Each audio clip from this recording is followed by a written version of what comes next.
ಸಂತೋಷದ ಕ್ಷಣಗಳು.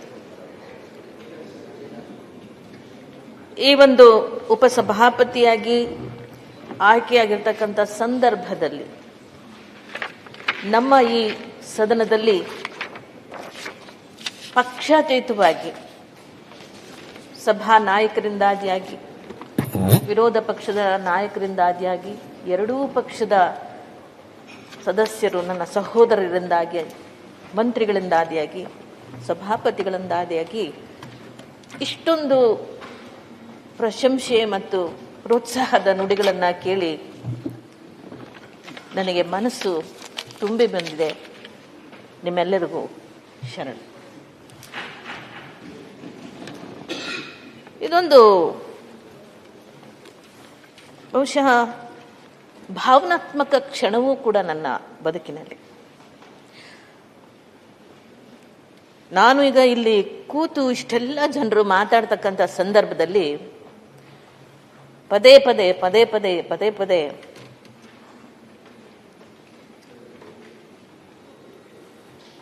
ನನಗೆ ಜ್ಞಾಪಕ ಬಂದಂಥ ಒಬ್ಬ ವ್ಯಕ್ತಿ ಬಹುಶಃ ಈ ನನ್ನ ಸಾಧನೆಯ ಶಕ್ತಿ ನನ್ನ ಹಡದ ತಾಯವ್ವ.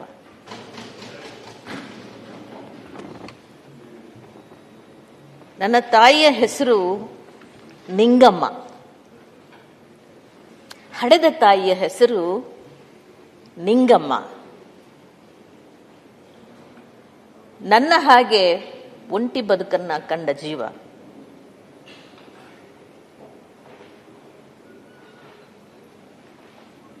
ನನ್ನನ್ನು ನಾನು ಕಂಡುಕೊಂಡಾಗ ಇದು ಹೌದೇ ಅನಿಸುವಷ್ಟು ವಿಸ್ಮಯ ನನ್ನ ಬದುಕು.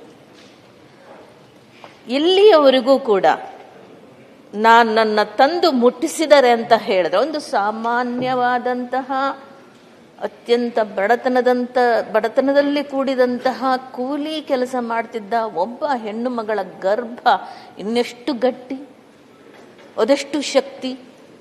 ಆ ತಾಯಿಯ ಗರ್ಭದಲ್ಲಿ ನಾನು ಏನೂ ಮಾಡಿದಂತಲ್ಲ, ಅದೆಲ್ಲವನ್ನೂ ತಾನು ತನ್ನ ಗರ್ಭದಲ್ಲಿ ತುಂಬಿ ಈ ಶಿಶುವನ್ನ ಭೂಮಿಗೆ ಇಳಿಸಿ ಹೋಗಿದ್ದಾಳಲ್ಲ, ಶರಣ. ಇದೆಲ್ಲವೂ ಕೂಡ ಆಕೆಗೆ ಅಂತಹ ಮಗುವನ್ನ ತಂದು 8 ತಿಂಗಳ ಮಗುವನ್ನ ತಂದು ಸಾಕಿ ಸಲುಹಿದ ನನ್ನ ದತ್ತು ಪುತ್ರಿಯಾಗಿ ಸ್ವೀಕರಿಸಿದ ಸ್ವಾತಂತ್ರ್ಯ ಹೋರಾಟಗಾರರು, ಕಾಂಗ್ರೆಸ್ ಪಕ್ಷದ ಸದಸ್ಯರು, ಕೂಲಿ ಕಾರ್ಮಿಕ ನೇಕಾರರು ಆದ ನನ್ನ ತಂದೆ ಡಿ ಮುನಿನರಸಪ್ಪನವರು, ಅವರ ಶ್ರೀಮತಿ ರೇವಮ್ಮನವರು. ಅವರಿಗೆ ನಾನು ಮೊದಲು ನೆನಪು ಮಾಡಿಕೊಳ್ತಾ ಅವರಿಗೆ ಇದನ್ನು ಸಮರ್ಪಿಸ್ತಾ ನನ್ನ ಈ ತೊದಲು ಮಾತುಗಳನ್ನು ಶುರು ಮಾಡಬೇಕು ಅಂತ ನನಗನಿಸಿತ್ತು.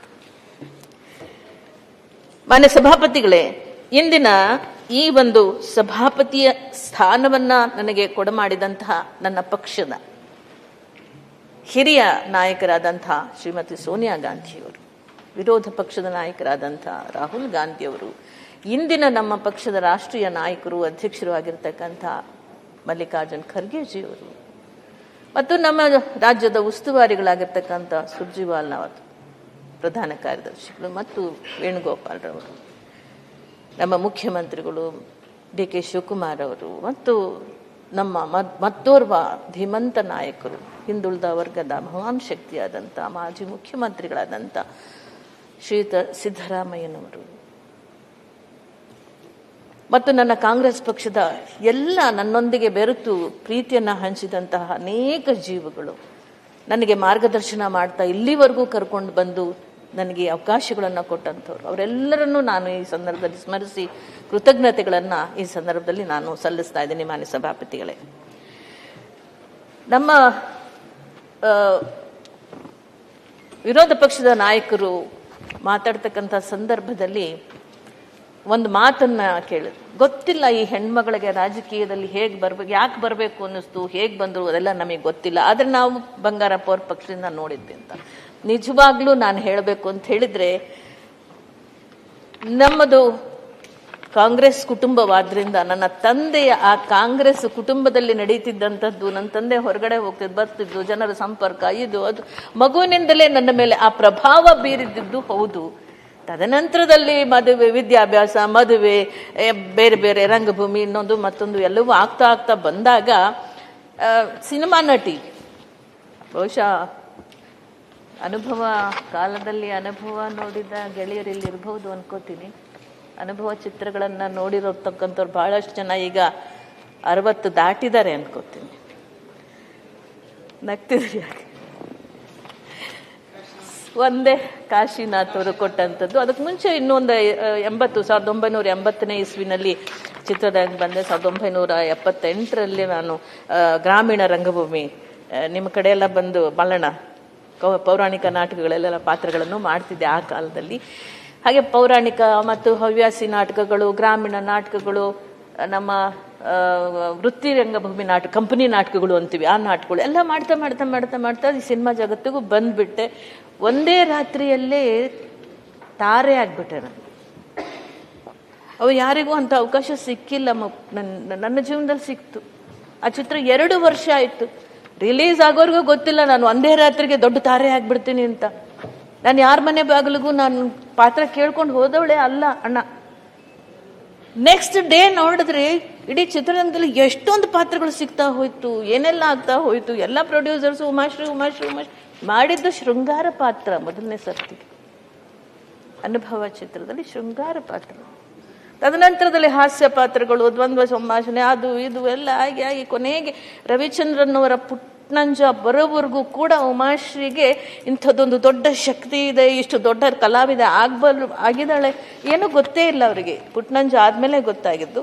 ದೇವರೂರ ಮಹಾದೇವರವರ ಒಡಲಾಳದ ನಾಟಕದಲ್ಲಿ ಹವ್ಯಾಸಿ ರಂಗಭೂಮಿಯಲ್ಲಿ ನಾನು ಪಾತ್ರವನ್ನು ಮಾಡಿದ್ದೆ. 21-22 ವಯಸ್ಸಿನ ಹೆಣ್ಮಗಳು 75-80 ವಯಸ್ಸಿನ ಮುದುಕಿ ಪಾತ್ರವನ್ನ ಮಾಡಿದಾಗ ಆಸ್ಕರ್ ಅವಾರ್ಡ್ ಕೊಡಬೇಕು ಈ ಹೆಣ್ಮಗಳಿಗೆ ಅಂತ ನ್ಯಾಷನಲ್ ಪೇಪರ್ಸ್ ಅಲ್ಲಿ ಬರೆದಂತ ಒಂದು ರಂಗಭೂಮಿಯಲ್ಲಿ ತಯಾರಾದ ಹೆಣ್ಮಗಳು. ತದನಂತರದಲ್ಲಿ ಆಯ್ತು ಬಿಡಿ, ಪುಟ್ನಂಜ ಆಯ್ತು, ಇದಾಯ್ತು. ನಮ್ಮ ಬಂಗಾರಪ್ಪಾಜಿಯವರ ಆಗ ನನಗೆ ಅನಿಸ್ತಾ ಇತ್ತು, ಸಭಾಪತಿಗಳೇ ನಾನು ರಾಜಕೀಯಕ್ಕೆ ಹೋಗಬೇಕು, ನಾನು ಸಮಾಜ ಸೇವೆ ಮಾಡಬೇಕು, ಹಾಗೆ ಹೀಗೆ ಅಂತ. ನಮ್ಮ ಸಮಾಜದ ಸ್ವಾಮೀಜಿಯವರು ದಯಾನಂದ ಪುರಿಗಳು ಕರೆದು ಒಂದು ದಿವಸ ಹೇಳಿದ್ರು, ನಿಂಗೆ ತುಂಬ ಒಳ್ಳೆ ಶಕ್ತಿ ಇದೆಯಮ್ಮ, ತುಂಬ ಒಳ್ಳೆ ಬುದ್ಧಿಶಕ್ತಿ ಇದೆ, ಇನ್ನೊಂದು ಮತ್ತೆ ನೀನು ಯಾಕೆ ನಮ್ಮ ಸಮುದಾಯದಲ್ಲಿ ಹೋಗಬಾರ್ದು ರಾಜಕೀಯಕ್ಕೆ ಅಂತ ಪ್ರೇರಣೆ ಸಿಕ್ತು. ನೀವು ಕೇಳಿದಕ್ಕೆ ಹೇಳ್ತಾ ಇದ್ದೀನಿ. ಸಿಕ್ಕಾಗ ಆಗ ನಾನು 1984 ರಾಮಲಿಂಗಾರೆಡ್ಡಿ ಅವರ ಶಾಸಕ ಸ್ಥಾನಕ್ಕೆ ನಮ್ಮ ಕ್ಷೇತ್ರದಲ್ಲಿ ನಾನು ಪ್ರಚಾರಕ್ಕೆ ಹೋಗಿದ್ದೆ. ಅನುಭವ ನಟಿಯಾದಾಗ ಪಿಕ್ಚರಲ್ಲಿ ಹೆಸರು ಬಂದಿದ್ದಾಗ ಅವ್ರ ಪ್ರಚಾರಕ್ಕೆಲ್ಲ ಹೋಗ್ತಿದ್ದೆ. ವಜ್ರಮುನಿಯವ್ರನ್ನ ಕೇಳಿದೆ, ಇನ್ನೊಬ್ಬರನ್ನ ಕೇಳಿದೆ, ನಾನು ಕಾಂಗ್ರೆಸ್ ಪಕ್ಷಕ್ಕೆ ಸದಸ್ಯತ್ವ ಕೊಡಿ, ಆಗ ಆಗ್ಲಿಲ್ಲ. ಅದಕ್ಕೆ ಅನಿವಾರ್ಯವಾಗಿ ಏನಾಯ್ತು, ಅಂಗೈಲಿ ಅಪ್ಸರೆ ಚಿತ್ರವನ್ನ ಮಾಡುವಾಗ ಕುಮಾರ್ ಬಂಗಾರಪ್ಪ ಅವರು ನಾಯಕರಾಗಿದ್ರು.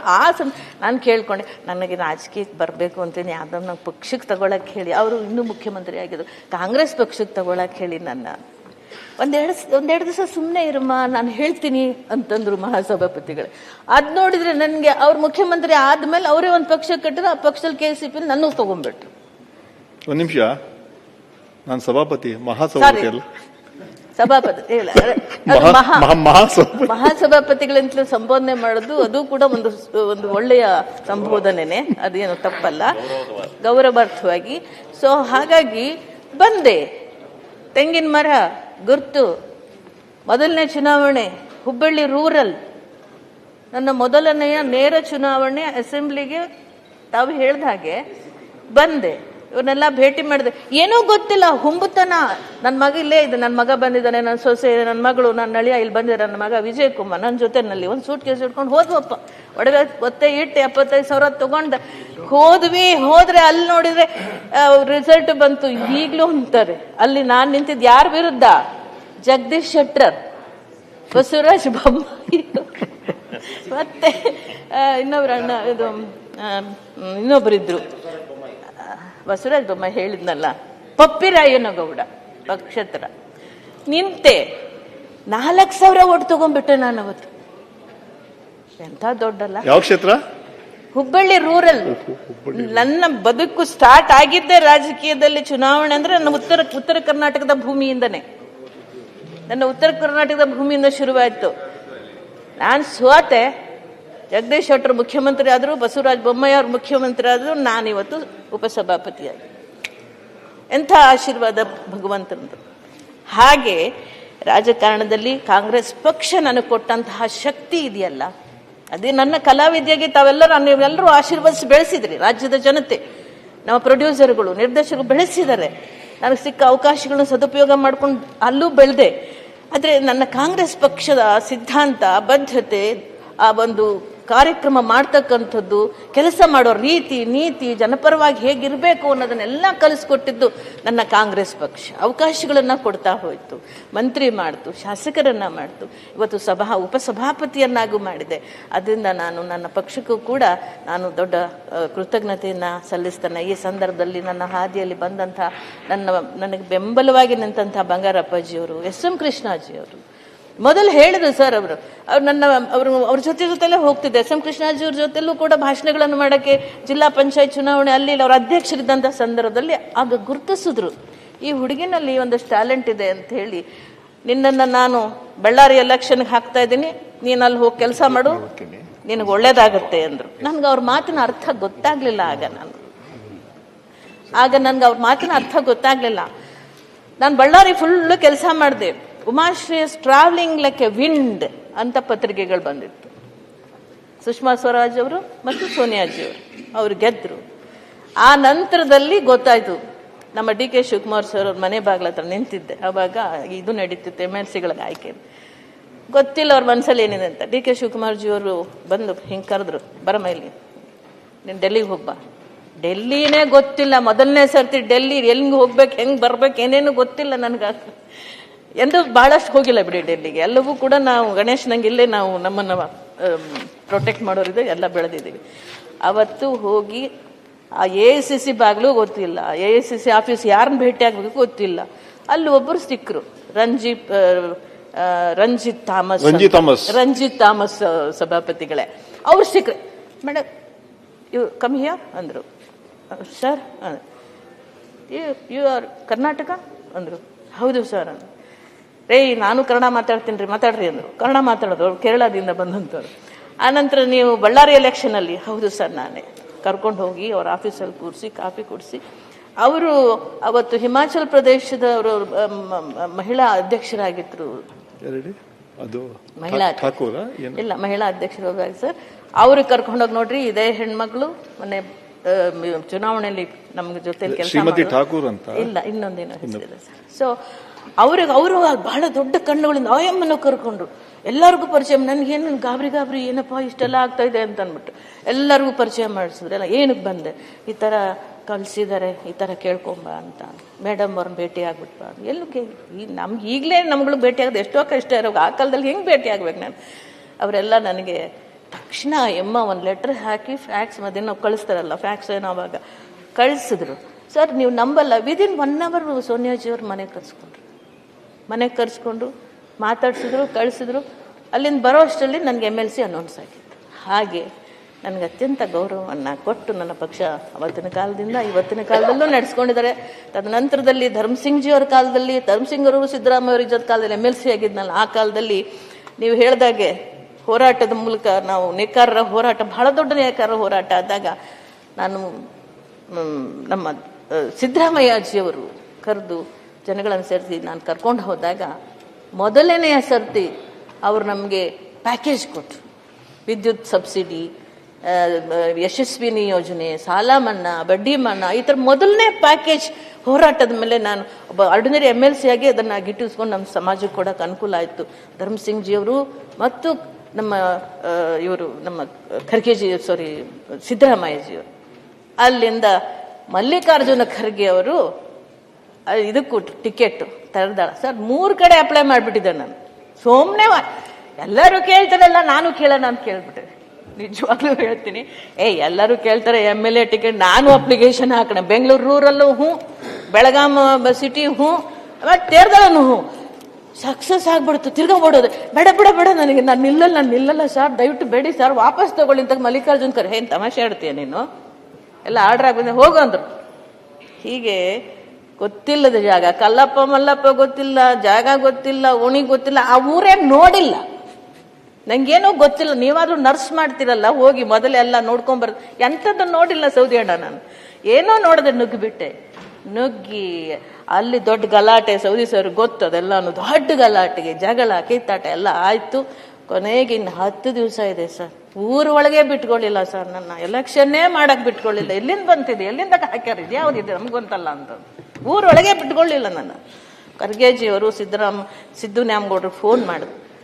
ನನ್ನ ನಾಮಿನೇಷನ್ ಹೆಂಗಾಯ್ತು, ಊರೊಳಗಂತೂ ಯಾರು ನನ್ನ ಹಾರ ಹಾಕಿ ಕರ್ಕೊಂಡು ಹೋಗ್ಲಿಲ್ಲ. ಸಿದ್ದು ನ್ಯಾಮಗೌಡ್ರ ನಾಮಿನೇಷನ್ನು ಕ್ರೌಡ್ ಜೊತೆಲಿ ನನ್ನೂ ಒಬ್ಬಳು ನಿಲ್ಸ್ಕೊಂಡು ಹೋಗಿ ಅವರೇ ನಾಮಿನೇಷನ್ ಮಾಡಿದ್ರು. ಕಡೆಗೆ ಸಿದ್ದು ನ್ಯಾಮಗೌಡ್ರು ನಮ್ದು 6-7 ಹಳ್ಳಿ ಅದಲ್ಲ ಸರ್, ಮದನಮಟ್ಟಿ ಅದು ಎಲ್ಲ, ಇದು ಹಿಪ್ಪರಿಗೆ ಕಡೆ, ಆ 6-7 ಹಳ್ಳಿಯವ್ರನ್ನ ಕರೆದು, ನೋಡಪ್ಪ ಹಿಂಗಾದ್ರೆ ಮತ್ತೆ ಅವಿರೋಧ ಆಗ್ಬಿಡ್ತದೆ BJP, ಹಂಗೆ ಮಾಡ್ಕೋಬೇಡ್ರಿ, ನೀವು ಹೋಗಿ ಅವ್ರಿಗೆ ಹೇಳ್ರಿ ಅಂತ ತೇರ್ದಾಳಕ್ಕೆ ಈ 7 ಹಳ್ಳಿಯವ್ರನ್ನ ಕಳಿಸಿ ಅಲ್ಲಿ ನ್ಯಾಯ ಬಗೆಹರಿಸಿ ಅಲ್ಲಿ ಹಾರ ಹಾಕಿ ಕರ್ಕೊಂಡು ಹೋಗೋದಕ್ಕೆ 10 ದಿವಸ ಉಳಿದಿದ್ದು. ಆ 10 ದಿವಸದಲ್ಲಿ ಯಾರಿಗೆ ಏನು ಕೊಟ್ಟನೋ ಬಿಟ್ನೋ ಗೊತ್ತಿಲ್ಲ ಸಭಾಪತಿಗಳೇ, ಒಟ್ಟಿನಲ್ಲಿ ಎಲೆಕ್ಷನ್ ಮಾಡಿದೆ. 56,000 ಓಟ್ಗಳನ್ನ ಕೊಟ್ಟರು ಮಹಾಜನತೆ, ತೇರ್ದಾಳದ ಜನತೆ. ಆದ್ರೂ ನಾನು ಬಿಡ್ಲಿಲ್ಲ, ಅಲ್ಲೇ ಇದ್ದು 5 ವರ್ಷ ಮನೆ ಮಾಡಿಕೊಂಡು ಪಕ್ಷ ಕಟ್ಟಿ ಬೆಳೆಸಿ ಅವ್ರನ್ನೆಲ್ಲ ವಿಶ್ವಾಸಕ್ಕೆ ತಗೊಂಡು ನಮ್ಮ ಕಾರ್ಯಕರ್ತರ ಮುಖಂಡರೆಲ್ಲ ಕೂಡಿ ದುಡಿದ್ವಿ, ಶಾಸಕರು ಆದ್ವಿ, ಎಲೆಕ್ಟ್ ಆಯ್ತು, ಜನ ನನಗೆ ಅವಕಾಶ ಮಾಡಿಕೊಟ್ರು. ಆಗ ನನ್ನ ಸಿದ್ದರಾಮಯ್ಯ ಸರ್ ಯಾವಾಗಲೂ ಅಂತಿದ್ರು, ಅವ್ರ ಜೊತೆಲಿ ಈ ಕಡೆ ಕೆಲಸಗಳಿಗೆ ಆಗಾಗ ಬರ್ತಿದ್ದೆ, ನೀನು ಗೆದ್ದು ಬಾ, ನಿನ್ನ ಮಂತ್ರಿ ಮಾಡ್ತೀನಿ ನಾನು ಅಂತ. ಅದು ನಾನು ಕೇಳ್ಕೊಳ್ಳೋ ಅದೇ ಪ್ರಕಾರವಾಗಿ ಮಂತ್ರಿನೂ ಆಗಿಬಿಟ್ಟೆ. ಸೊ ಹಾಗೆ ಬಹುಶಃ ಇದ್ರ ಜೊತೆ ಅದೃಷ್ಟನೂ ಸ್ವಲ್ಪ ಕೆಲಸ ಮಾಡಿರ್ಬೋದು ಶ್ರಮದ ಜೊತೆ ಅಂತ ನಾನು ತಿಳ್ಕೊತೀನಿ. ತಾಯಿ ಆಶೀರ್ವಾದ ಇರ್ಬೋದು, ಮಂತ್ರಿನೂ ಆದೆ, ನಿಮ್ಮೆಲ್ಲರ ಜೊತೆ ಕೆಲಸ ಮಾಡಿ ನಿಮ್ಮೆಲ್ಲರ ಜೊತೆನಲ್ಲಿ ಇರೋಕೆ ಅವಕಾಶ ಆಯಿತು, ರಾಜ್ಯದ ಜನತೆಗೂ ಆಯಿತು. ಈಗ 2023ರಲ್ಲಿ ಪಾಪ ರಾಜಕೀಯದ ಕಾರಣಗಳಿಗೋಸ್ಕರ ನಾವೇನು ಅದನ್ನು ಮಾತಾಡಕ್ಕೆ ಹೋಗೋದಿಲ್ಲ. ಈಗ ನನ್ನನ್ನು MLCನೂ ಮಾಡಿದ್ರು, ಸಭಾಪತಿನೂ ಮಾಡಿದ್ರು. ಇಲ್ಲಿವರೆಗೂ ನಡ್ಕೊಂಡು ಬಂದ ನನ್ನ ರಾಜಕೀಯ ಜೀವನ ಒಟ್ಟಾರೆಯಾಗಿ ನಾನು ಬರೀ ಕಲಾವಿದೆಯಾಗಿ ಎಲ್ಲರೂ ನನ್ನನ್ನು ನೋಡ್ತಕ್ಕಂಥ ಸಂದರ್ಭದಲ್ಲಿ ನನ್ನ ಪಾರ್ಟಿ ಒಳಗಡೆ ಒಬ್ಬ ರಾಜಕಾರಣಿ ಅಲ್ಲ, ಒಬ್ಬ ಕಾರ್ಯಕರ್ತಳಾಗಿ ಯಾವ ಹೆಜ್ಜೆಯನ್ನಿಟ್ಟು ನಾನು ಮುಂದೆ ಬಂದೆ ಅನ್ನುವಂಥದ್ದಿದೆಯಲ್ಲ, ಅಲ್ಲೂ ಕೂಡ ಏನು ಮುಳ್ಳಿನ ಹಾಸಿಗೆನ ಎಲ್ಲೂ ಕೂಡ ಏನು ಭಾಳ ಒಳ್ಳೆ ಇದಿರೋದಿಲ್ಲ. ಎಲ್ಲ ಮೇಲೂ ಬೀಳುವ ಅವಮಾನ ಸನ್ಮಾನ ಎಲ್ಲವನ್ನೂ 2 ಕ್ಷೇತ್ರಗಳಲ್ಲಿ ಅನುಭವಿಸ್ಕೊಂಡು ಬಂದಿದ್ದೀನಿ. ಮನೆ ಸಭಾಪತಿಗಳೇ ಇಲ್ಲಿವರೆಗೂ ಬಂದಿದ್ದೀವಿ. ಇವತ್ತಿನ ದಿವಸ ಈ ಒಂದು ಸ್ಥಾನ ಬಹಳ ಹೂವಿನ ಸ್ಥಾನ ಅಲ್ಲ, ಸಭಾಪತಿಗಳಾಗಲಿ ನನಗಾಗಲಿ. ಆದರೂ ನಿಮ್ಮೆಲ್ಲರ ಸಹಕಾರ, ನಿಮ್ಮೆಲ್ಲ ಈ ಹಿಂದೆ ಆಗಿ ಹೋಗಿದಂಥವ್ರು ಯಾರ್ಯಾರು ಸಭಾಪತಿಗಳಾಗಿದ್ದಾರೆ, ಯಾರ್ಯಾರು ಉಪಸಭಾಪತಿಗಳಾಗಿದ್ದಾರೆ, ಏನು ಇತಿಹಾಸ ಹೇಳುತ್ತೆ, ಏನು ಸಂವಿಧಾನ ಹೇಳುತ್ತೆ, ಏನು ನಿಯಮಗಳು ಹೇಳುತ್ತೆ, ಇದರ ಅಡಿಯಲ್ಲಿ ಎರಡೂ ಪಕ್ಷದವರು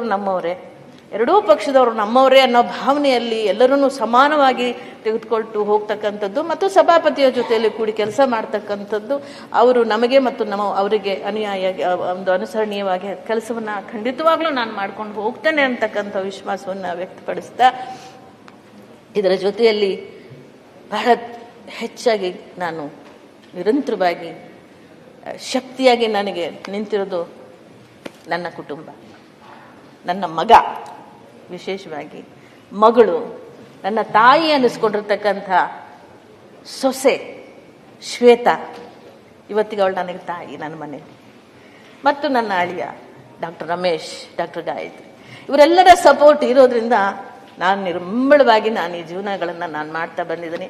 ಬಹಳ ಮುಖ್ಯವಾಗಿ ಸರ್ ತಮಗೆಲ್ಲರಿಗೂ ಹೇಳ್ತೀನಿ, ಮುಗಿಸ್ಬಿಡ್ತೀನಿ ಸಭಾಪತಿ, ನಾನು ನಿಮ್ಮೆಲ್ಲರಿಗೂ ಹೇಳ್ತೀನಿ,